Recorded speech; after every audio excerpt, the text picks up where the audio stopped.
You could have killed any one of these people easily, and you almost killed 4 of them. To cause the death of Suzanne Taylor by slitting her throat with a knife. Every time you drive, someone dies on the road in Harris County because of some boneheaded move.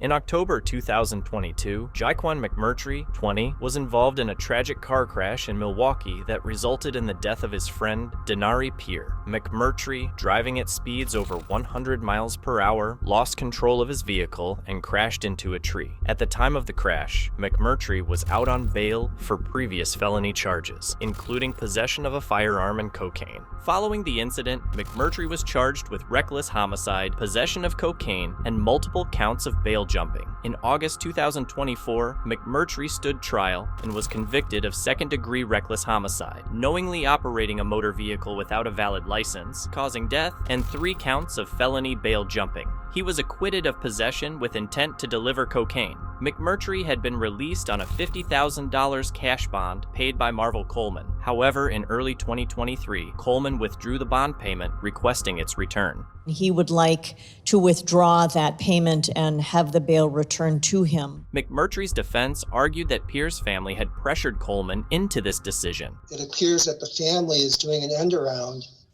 and saying, in so many words, we think these bail laws stink, and if we can put pressure on Mr. Coleman to withdraw the bail, then Mr. McMurtry can go in jail right away where he belongs. And I find that unconscionable. I've been doing this work now for 35 years. I've never in my lifetime seen this type of response. The judge added that Coleman has the right to withdraw the bond. The victims also have rights, and I'm not here today to sort through that dispute, whether what they did was appropriate or inappropriate. I am certainly not capable of changing our bail system from a legislative standpoint. Mr. Coleman has the right to post. He also has the right to ask that the bail he posted be returned. While the victim's family did not attend court, they had previously expressed their profound grief over Peer's death and the lasting impact it had on their lives. I miss him so much. He really was the best, gave the best hugs and the best kisses ever. As a result of the revoked bond, McMurtry was taken back into custody. On September 20th, 2024, McMurtry was sentenced to 21 years in prison, including 21 years of initial confinement and 16 years of extended supervision.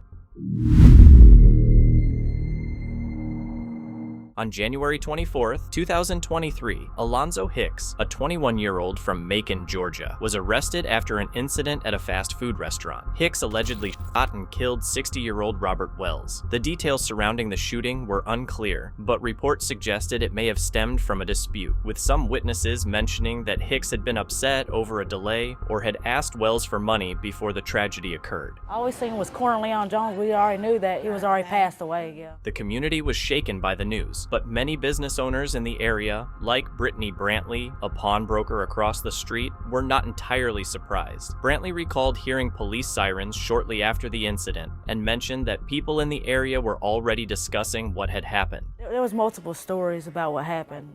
Somebody said the customer got mad because he took too long, and then we heard that the guy was asking for money and just shot him in the head. It's just sad that it's getting to a point that you can't go get lunch without getting shot. She noted how unsettling it was that violent incidents seemed to be becoming more common in the neighborhood. I feel sorry for the family. He didn't just hurt that man. He took away somebody they loved. In his family, because now he's fixing to go away for something that he did, but he knew better. And he was just going to get lunch. He didn't think he was going to die today. The following day, January 25th, 2023, Hicks appeared before Magistrate Judge Valencia Davis Jones for his first court hearing. During the hearing, Hicks was informed of the charges against him, including felony murder, possession of a firearm during a crime, and aggravated assault. You're being charged with 1 count of felony murder.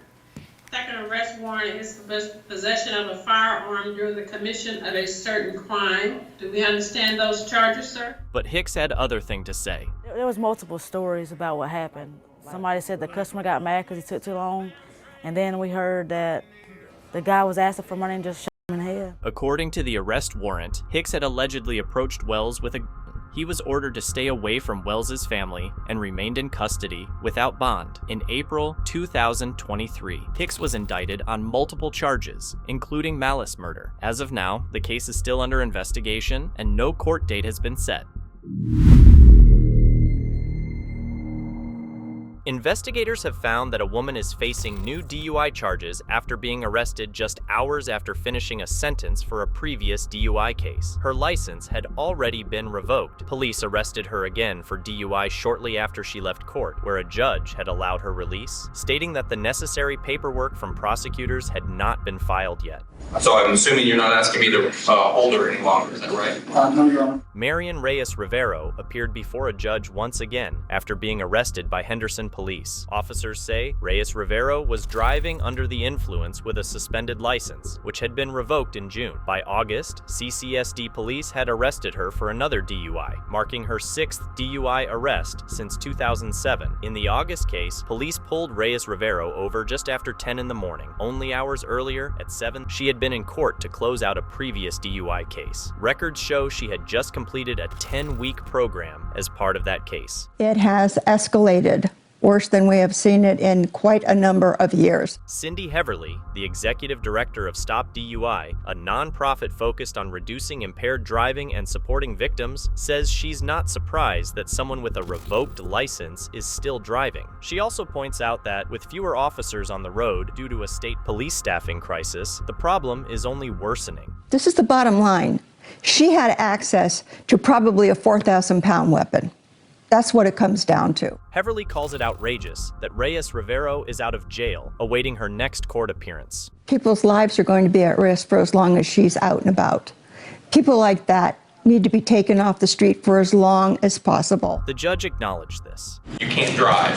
You understand? I understand. No driving whatsoever. It's important to note that a different judge had previously warned her about this. Prosecutors explained they needed more time as they were awaiting test results from her latest DUI arrest. Since the judge had no grounds to keep her, the law required her release. However, the judge mentioned that things could change at her next hearing. Later, District Court Judge Tiara Jones sentenced Reyes Rivero to 2 to 6 years in prison, with credit for approximately 7 months already served. She also noted that Reyes Rivero was fortunate that no one was injured in any of her previous incidents. In November 2021, Dexter Lee Williams, age 53, was convicted of violating the Racketeer Influenced and Corrupt Organizations (RICO) Act for his involvement in a large drug trafficking operation in Middle Georgia. Williams had been connected to a significant shipment of cocaine intercepted in March 2020, valued at nearly $4 million. In 2022, the sentencing took place in Houston County Superior Court, where the judge addressed Williams directly, emphasizing the gravity of his actions. I'll say this, Mr. Williams, there are many defendants. I've been on the bench for 5 years now, and there's so many defendants that come before me that have drug problems, that are before me because of possession of drugs or sale of drugs or whatever. The ones that are battling an addiction, that come to court because they have this addiction and this drug use is ruining their lives, it's ruining the lives and affecting the lives of those around them. They kind of destroying themselves by the use of drugs. And I hold them responsible. They're responsible for their actions. I hold them responsible when I issue a sentence in that regard. But the end result of it is that you are involved in that problem that exists with many defendants that come before me. That in your case, it's not a mere possession case. It's not a mere struggle that you have with an addiction that you personally have. It is not that. You are, I would say, you are feeding the addiction that they're battling with, and you are profiting from their addiction. But you're convicted not because law enforcement is racist. You're convicted not because the court is underhanded or corrupted or is corrupt or anything like that. You're not convicted because the jury had some kind of inappropriate communication with witnesses or any of these other allegations that have been made during the course of this case. While many individuals who come before the court struggle with addiction, the judge noted that Williams' case was different. He was not a victim of addiction, but rather someone who profited from others' suffering and destruction. The judge made it clear that Williams was convicted based on clear evidence, not due to any external factors like bias or corruption. Mr. Williams, you're convicted not because I'm corrupt or underhanded, or law enforcement is racist, or the jury had unauthorized contact with witnesses. You're convicted because you're guilty. That's the plain and simple truth of it. The evidence showed that, the wiretaps show that, and at the end of it all, the judge further explained that Williams was deeply involved in a criminal enterprise, engaging in racketeering and accumulating substantial profits from illegal activities. Evidence, including wiretaps, demonstrated his role in the operation. I find that I would say you should be sentenced for your involvement, your participation in this racketeering enterprise, and you're acquiring significant sums of money in that. And at the end of it all, for count one, I will sentence Mr. Williams to 20 years to serve. Count two, I will sentence him to 20 years. And that will be consecutive to count one, and I'm going to require that be served. 20 years to serve.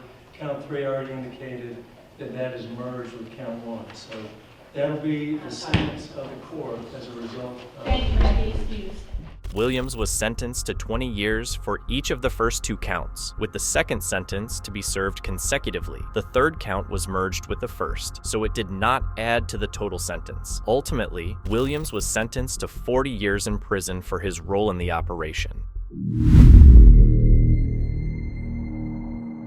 Leslie Venegas, a 23-year-old woman from Tyler, charged with money laundering and drug trafficking, has pleaded guilty. She was accused of selling significant amounts of marijuana, psilocybin mushrooms, THC-infused products, LSD, as well as firearms and gun accessories. Venegas was arrested alongside her girlfriend Shelby Deadman in October 2022 after an investigation traced back to Venegas' Snapchat account. Mr. Platten, is there any question about your client's competency? No.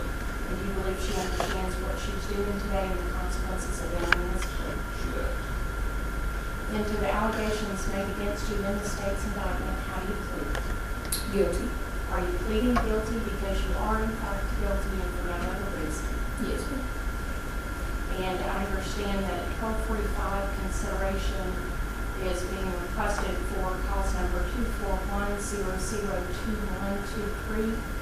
Do you admit your guilt to that offense? Yes, ma'am. And then also, there's a DA number 2201878 and 79, and that appears to be a possession marijuana in the manufacture or delivery. Is that correct, Mr. Gerard? That's correct, John. Those are two cases for code. Okay. And do you admit your guilt to those two cases as well? Yes, ma'am. Has anyone pressured you or forced you into entering this plea? No. And I find that your pleas have been freely, knowingly, and voluntarily made to the state. We offer states one to plead back at the side of the arms from the states to the stipulation of evidence, and states did their number without objection. Okay, states 1, 2, and 3 will be admitted without objection. Find that they provide a sufficient basis to support your plea of guilty and will find you to be guilty of this offense. What is the recommendation from the state on punishment? The state's recommendation is 20 years confinement in the Constitutional Division for 1245 court. I'll follow the agreement and sentence you to serve 20 years and also give 1245 consideration to the offenses mentioned earlier. You will get credit for time served. Is there anything further on this? No, this is just verification. Okay.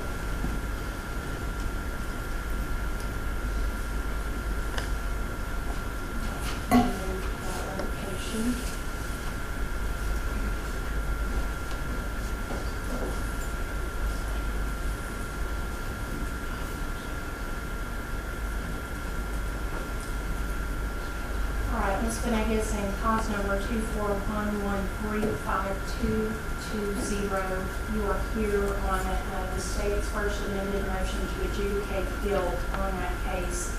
You're originally charged with possession of a controlled substance, and the maximum sentence possible was 2 years. and up to a $10,000 fine. Do you understand the charge and the maximum sentence possible on that case? Yes, ma'am. I have a document in front of me. The front is written plea admonishment and stipulation of evidence. Do you recall seeing that? Yes. And in fact, you signed it? Yes, ma'am. And your attorney did as well? Yes, ma'am. And do you have any questions about this document? No. On the back side of it, there's a written admonition on ineligibility to possess a firearm. This has not been filled out. Do you intend for the defendant to fill this out?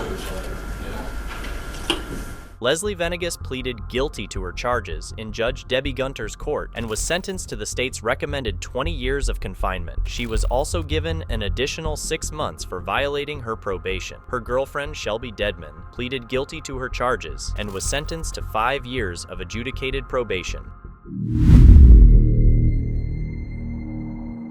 A former Precinct 4 deputy constable is out on bond after facing 2 counts of sexual assault. This case has been 2 years in the making, with prosecutors identifying the suspect as Ray Alexander Thompson. They allege that he exploited his position as a deputy to manipulate his victims in 2 separate incidents. Investigators say the first sexual assault incident occurred in October 2022, while Thompson was still a Precinct 4 deputy. It involved an 18-year-old woman whom he allegedly met while in uniform at the Galleria Mall. Prosecutors claim they struck up a conversation, which led to the victim getting into his car, where they began drinking and taking shots. This ultimately resulted in Thompson allegedly taking her to a hotel room, where the victim later told investigators she blacked out and woke up experiencing pain in her private areas. Investigators say the second incident occurred after Thompson had left Precinct 4. It involved a woman in her 20s in September 2023, whom he allegedly met outside her home after several attempts to court her, during which he told her he was a deputy. He is said to have convinced her to drink with him in his car before taking her to a hotel, where, like the previous victim, she blacked out and woke up with similar pain. Prosecutors requested an $80,000 bond, $40,000 for each count of sexual assault. However, the judge set the bond at $50,000, with $25,000 for each count. This is a man that is using his badge to execute his crime, and that is something that we should be very scared of, and that is something that a high bond deserves. Unfortunately, it wasn't the high bond that the state requested in this case, but I will respect the court's decision. The allegations are very serious, but we believe them to be false. Ray has cooperated with the police. He's voluntarily given a statement.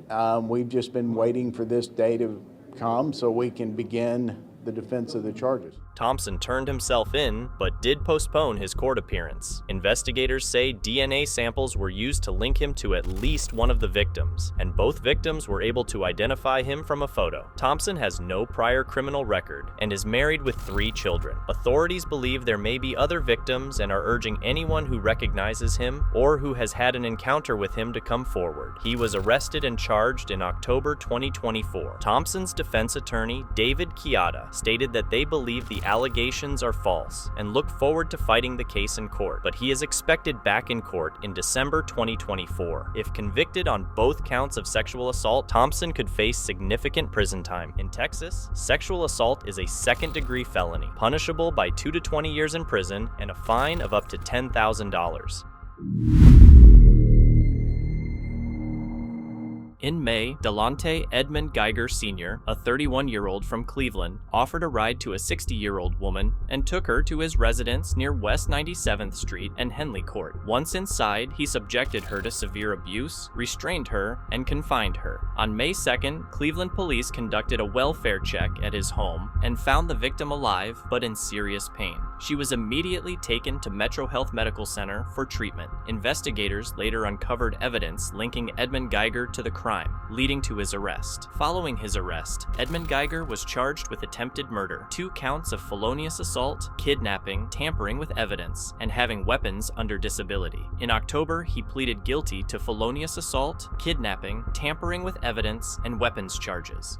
I do find that Mr. Edmund Geiger was on community control when this happened. He does have a history of criminal convictions, though I will note that those convictions are not convictions of violence. Whether recidivism is less likely, I do not find he has any prior juvenile delinquency adjudications. He has one prior felony before these felonies in 2012. Everything else was misdemeanors. There could be an argument that he has not led a law-abiding life for a significant number of years. Whether the offense was committed under circumstances unlikely to reoccur, that is an unknown factor to the court. I do not know the answer to that. With regard to consecutive sentences, the presumption is that concurrent terms will be imposed with the discretion to impose consecutive sentences if necessary to protect the public or punish the offender, and not disproportionate, and the court has to make findings in order to do that. I am going to impose a consecutive sentence. The law wants the court to take into consideration similar crimes, similar offenses. I've never seen an offense like this in my time on the bench. I've had hundreds of kidnappings, probably hundreds of felonious assaults. Never have I seen anything to this magnitude. In fact, most of the kidnappings, I think, are just an extra charge that don't make much sense in the context of the cases that I've seen. This, in fact, indicates a kidnapping that truly is at the higher and more serious end of the spectrum, as well as the felonious assault. I do find that the victim suffered substantial and serious physical harm and mental. In November 2023, the judge reviewed his case and criminal history, stating that she had never seen an offense like this in her years on the bench. She emphasized the severity of the crime and the lasting trauma it caused the victim. During sentencing, Edmund Geiger apologized to both the victim and his own family. Say anything, sir? Yeah, I would like to say I apologize to the victim and their family. I would also like to apologize to my kids and my family as well. Okay, thank you, sir. Despite his remorse, the judge ruled that the gravity of the crime warranted a significant punishment. Without this case, I could not find that he would have committed an offense of this nature. It is out of character for what he has had on his record. So I am going to impose a consecutive sentence with regard to counts 2 and 4. With regard to counts 5 and 6, the sentence on count 5 is 30 months. The sentence on count 6 is 30 months. Counts 5 and 6 will run concurrent to each other, and the sentences that were imposed in counts 5 and 6 will run concurrent to the sentences that are going to be imposed in counts 2 and 4. All right, count 2, 8 years. Count 4, 8 years is the minimum sentence to impose. 12 years is the maximum. Those counts are going to run consecutive. You have 16 years to 20 years to serve. He's ordered remanded and transported. Edmund Geiger was sentenced to 16 to 20 years in prison. Given the severity of the crime, the judge ruled that consecutive sentences were necessary rather than concurrent terms, emphasizing that this was one of the most serious kidnapping cases they had encountered. Additional 30-month sentences for separate charges were allowed to run concurrently with the main sentence. The court also ordered that upon his release, he would be subject to post-release supervision for 2 to 5 years, with the risk of additional incarceration if he violated any conditions. His probation in 2 unrelated cases was also terminated due to prior violations. A driver appeared in court facing reckless driving charges, which carried a potential sentence of up to 30 days in jail and a $500 fine. Please don't say anything. Okay. Thank you, Your Honor. On May 27th, 2024, officers caught to a vehicle at speeds of 125 miles per hour. 125? And the vehicle was still creating distance between the officer and the patrol car. It was very traffic. It was heavy traffic at the time in Harris County. While trying to close the gap between the patrol car and the speeding vehicle, the officer observed the vehicle change lanes in an unsafe manner several times. causing other vehicles to slam on their brakes, avoid striking the speeding vehicle, and the vehicle also did not signal its lane changes. Officers were able to catch up with the vehicle after maxing out the patrol car at its top speed of 135 miles per hour. The vehicle immediately took the exit for Airtex Road and pulled into a Stripes gas station parking lot. The defendant was identified as the driver. What kind of car was he driving? A pickup truck, Your Honor. A silver 2009 Chevy Silverado. The incident occurred when officers clocked the driver at 125 miles per hour in a busy area of Harris County. The patrol car, reaching its maximum speed of 135 miles per hour, struggled to close the gap. The driver weaved through traffic without signaling, causing other vehicles to brake suddenly to avoid a collision. Eventually, he exited the highway and pulled into a gas station, where officers identified him as the driver. During the hearing, the judge emphasized the danger of such high-speed driving, stating that one wrong move could have been fatal. I'm going to find probable cause, Mr. Garrett. Do you realize that it's high up. One false move, boom, boom, boom, ejected from the car, crack your cranium, dead. I'm now taking away your privilege to drive, sir. You're not allowed to drive at all. You're going to sign with me today an affidavit promising me you're not going to drive. I don't care what's going on in your life. If you drive, I will have a contempt hearing. Oh, no. If I find that you drive, I will have a contempt hearing. You'll be facing 6 months in jail and a $500 fine every time you get into a car and drive. You roll your eyes like that again, I'll hold you in contempt. It shows a complete lack of respect. All I want is public safety. That's all I care about. Every single day, someone dies on the road in Harris County because of some boneheaded move. Not here, not today, not anymore. You understand? As a result, the court revoked his driving privileges indefinitely. The judge warned that if he was caught driving, he would face 6 months in jail and an additional $500 fine per offense. If you drove here, you may not drive home. Do you understand? I don't get to work. I don't go to work no more. I didn't tell you could work. I just said you can't drive. I'm a business owner. That's how I make it work. My vehicle gets me to work, sir. Sorry, dude. That's it. I didn't ask for an apology. I said, how do I get to work? How am I going to Take get an to Uber. work? You can find someone else to take you. Move the pool table. I can't put a pool table in the back of an Uber.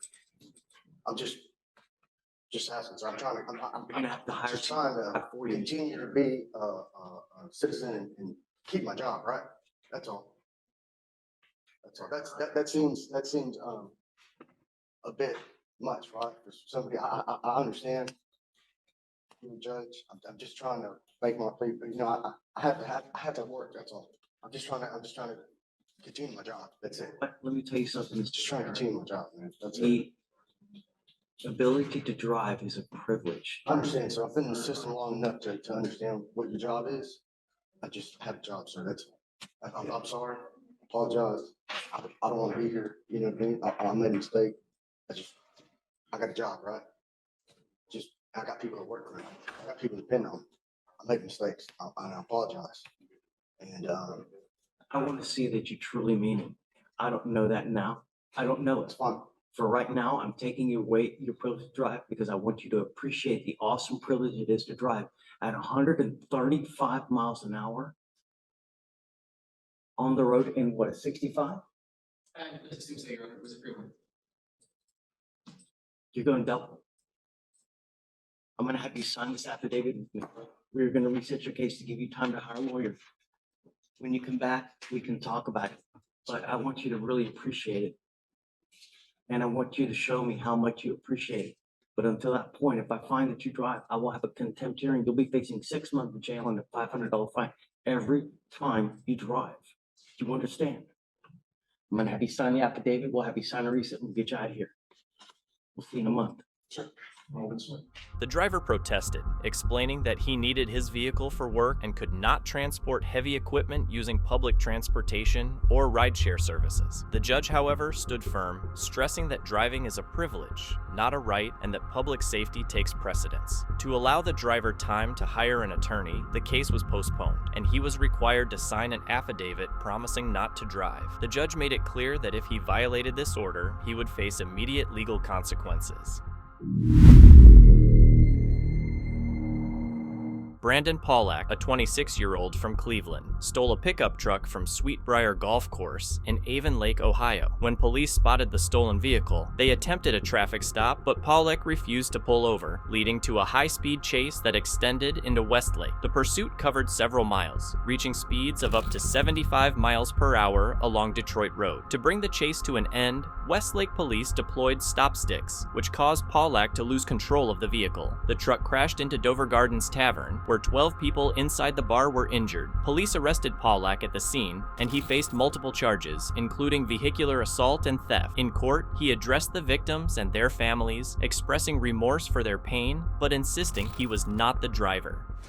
Your Honor, I would just like to address the victims and the victims' family and let you guys know how horrible I feel about, all the pain and sorrow. And there's so much regret, I have, but, I can't change the past.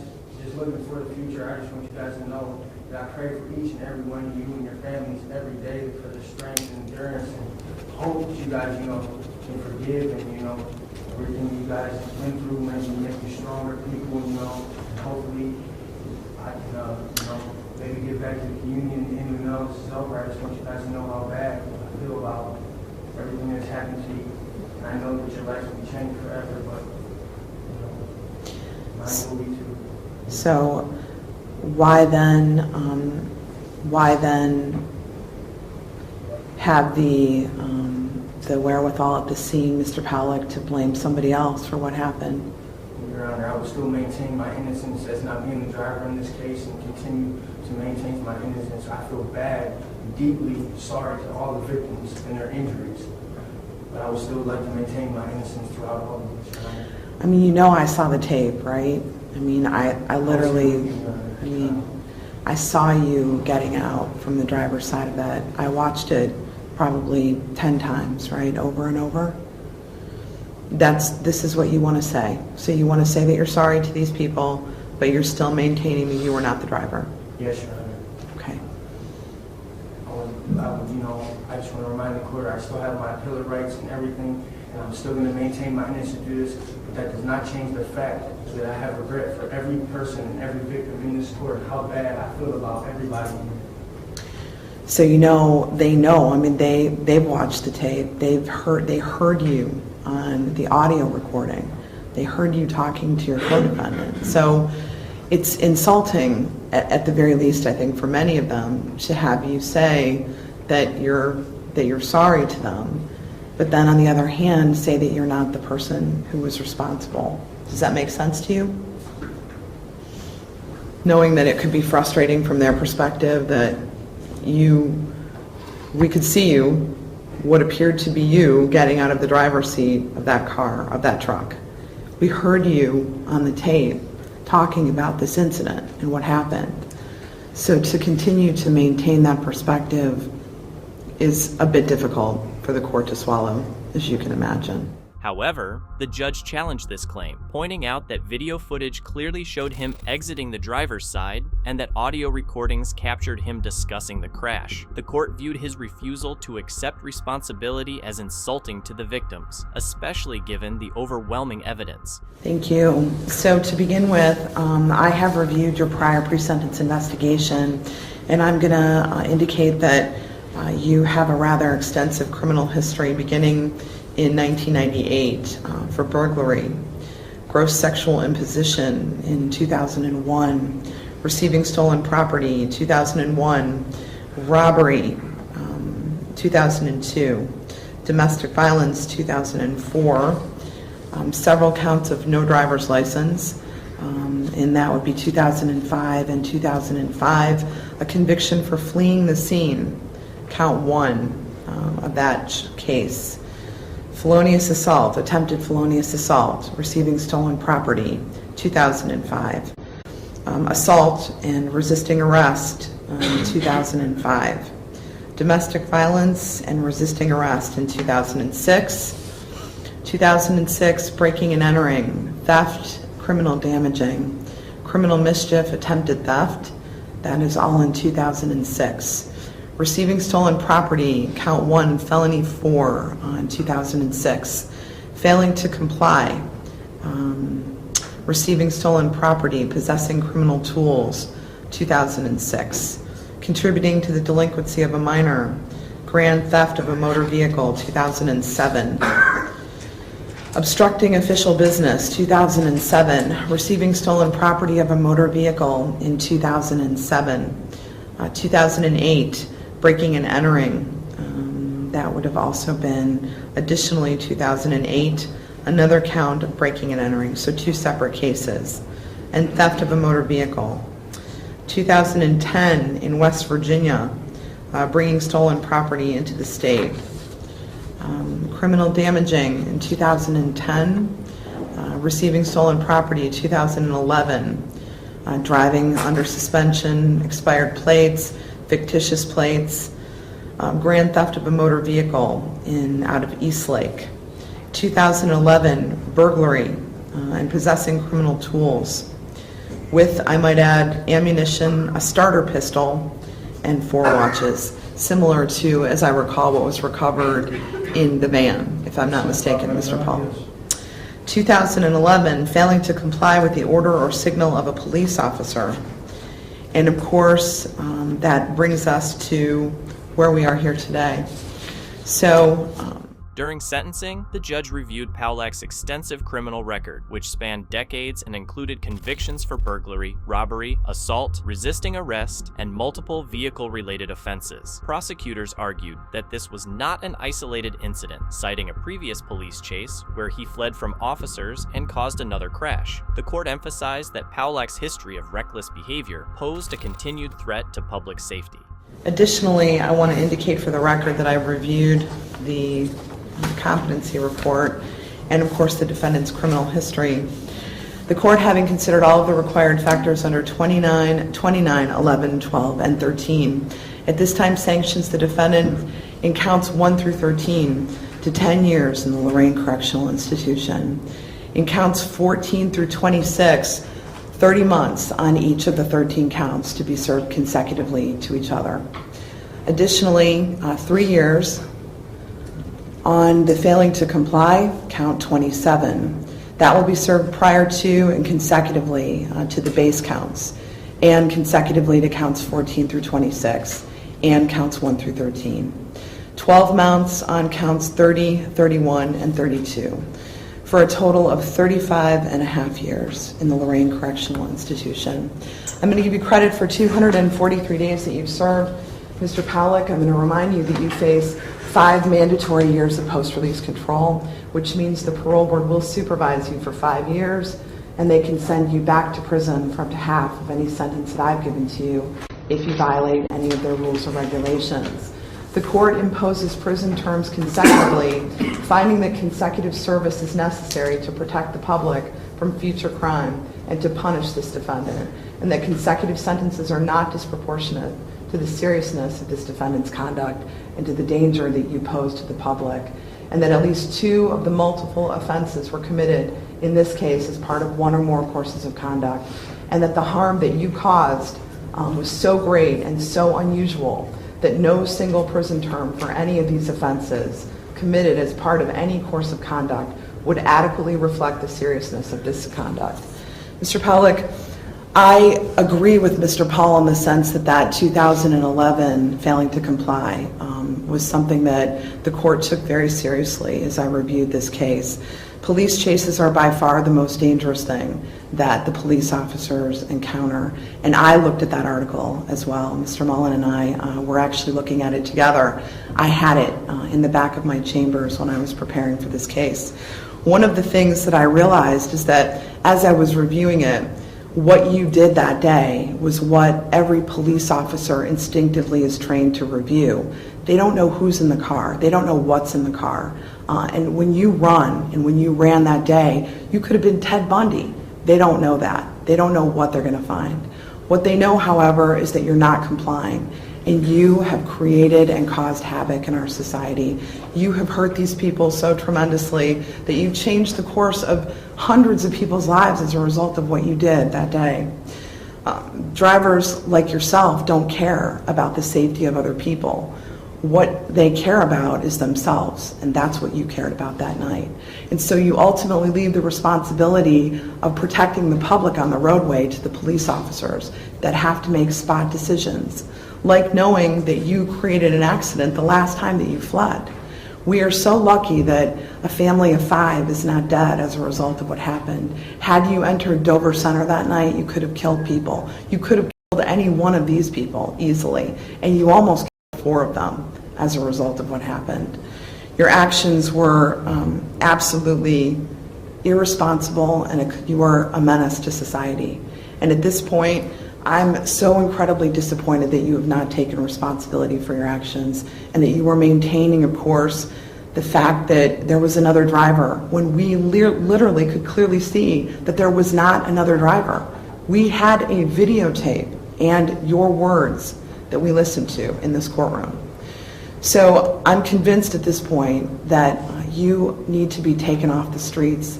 I'm afraid that you will kill people in the future. And I'm going to say to you at this point, you were remanded and you were ordered transported to Lorraine. I'm giving you credit for the time that you've served, and you have 30 days in which to perfect an appeal. In this case, I'll order a transcript at state expense, and I will appoint appellate counsel for you. Good luck. Given the seriousness of the case, the judge sentenced Paulak to over 35 years in prison, ruling that consecutive sentences were necessary to protect the public and hold him accountable. The court acknowledged the dangers police officers face when pursuing fleeing drivers and noted that Paulak's actions could have resulted in even greater harm. Paulak was transferred to Lorraine Correctional Institution with 243 days of time served credited toward his sentence. Upon release, he will be subject to 5 years of mandatory parole supervision. The court ultimately concluded that his repeated offenses and refusal to take responsibility made him a continued risk to public safety, and that his removal from the streets was necessary to prevent future harm.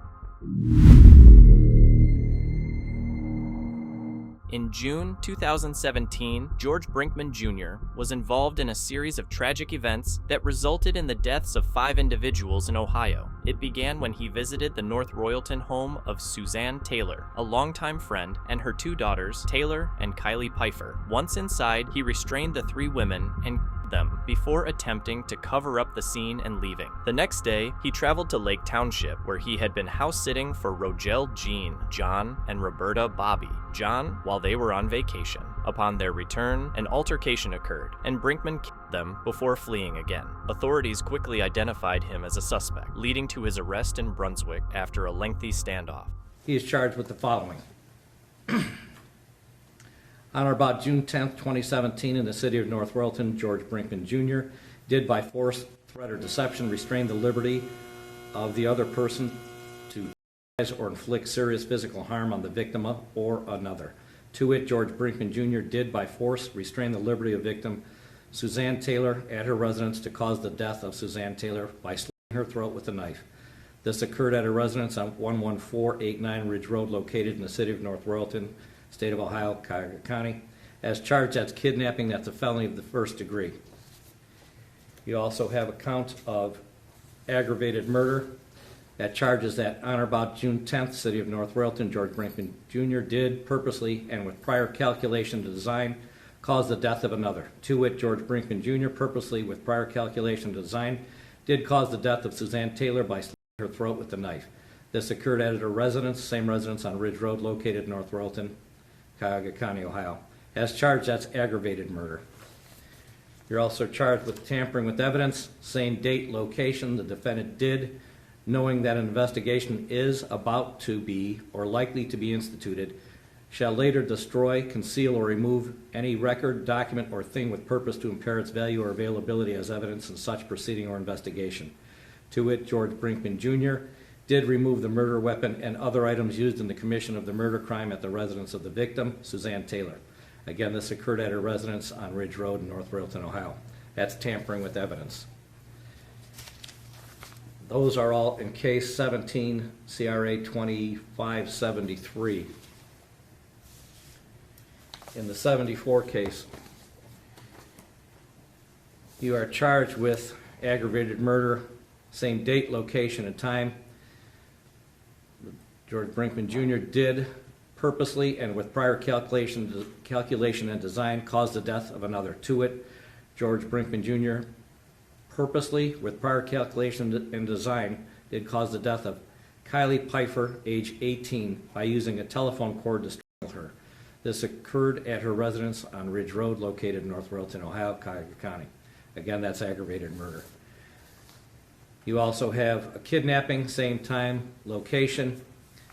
Defendant did by force, threat, or deception restrain the liberty of another person to terrorize or inflict serious physical harm on the victim or another. To wit, George Brinkman did by force restrain the liberty of the victim, Kylie Pfeiffer, at her residence to cause the death of Kylie Pfeiffer by smothering her. This occurred at her residence on Ridge Road, located in North Royalton, Ohio. In the 2575 case, you have two more counts. Again, aggravated murder, same date, time, and location. The defendant, with prior calculation and design, did cause the death of another. George Brinkman did purposely, with prior calculation and design, cause the death of Taylor Pfeiffer, age 21, by smothering her. This occurred at the residence on Ridge Road, located in North Royalton, Ohio. There's also a kidnapping, same date, time, and location. Did by force, threat, or deception restrain the liberty of another person to terrorize or inflict serious physical harm on the victim or another. To it, George Brinkman did by force restrain the liberty of the victim, Taylor Pfeiffer, at her residence to cause the death of Taylor Pfeiffer by smothering her. This occurred at her residence on Ridge Road, located in North Royalton, Ohio. Do you understand the nature of the charges against you? Okay. You have 3 counts of aggravated murder. The potential penalty for the aggravated murder counts is death, life imprisonment without parole, life with parole after 20 years, life with parole after 25 years, or life with parole after 30 years. Do you understand the potential penalties for those? Yes. You also have 3 counts of kidnapping. Those are all felonies of the first degree. Those are punishable by up to 10 years imprisonment and or $25,000 in fines. And 1 count of tampering with evidence, which is a felony of the 3rd degree, punishable by up to 5 years imprisonment and or $10,000 in fines. He was charged with 5 counts of aggravated murder, 2 counts of aggravated burglary, 3 counts of kidnapping, 2 counts of aggravated robbery, 1 count of tampering with evidence, and 1 count of firearm possession during a felony. On each of these cases, on case 17 CRA 2574, the court hereby sets bond at $25 million at 10%. On each one of the victims, the court's going to set a separate and distinct $25 million bond. So you have a total of $75 million bond, 10%. How long has he been in jail? Given the severity of the case, the court set his bond at $75 million, one of the highest in Ohio's history. Brinkman confessed during interrogation. Things were going fine, we were talking, and I don't know what set her off. She just started going all crazy, and then we started screaming and yelling and arguing, and then she got up in my face and I snapped. I took her in her bedroom and I threw her in her bed and told her, just shut the up and chill out, and she just wouldn't shut up. Unfortunately, that's when the girls walked in. I tried to walk away, but she had said something that I attacked her in the bed, and then the girls got all not scared, but it's like they went on the offensive. I mean, yeah, they hit me and it didn't hurt, but I just kept thinking, what the I just got betrayed. You know, I didn't do she's the one that snapped on me. And I wasn't gonna hurt them. I was just gonna tie them up and just walk away. Just so I didn't have to try to fight them anymore to get out the door. And I'm starting to panic. I'm like, oh crap. You know, now that they're tied up, once they get loose. What was she tied up with? She had zip ties in the house.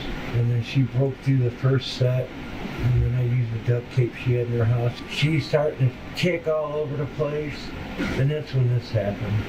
I punched her. I tried to get her to shut up. I was like, you know what? She can't kick if she's laying on her stomach. I made them all turn over and lay on their stomach. Were the girls?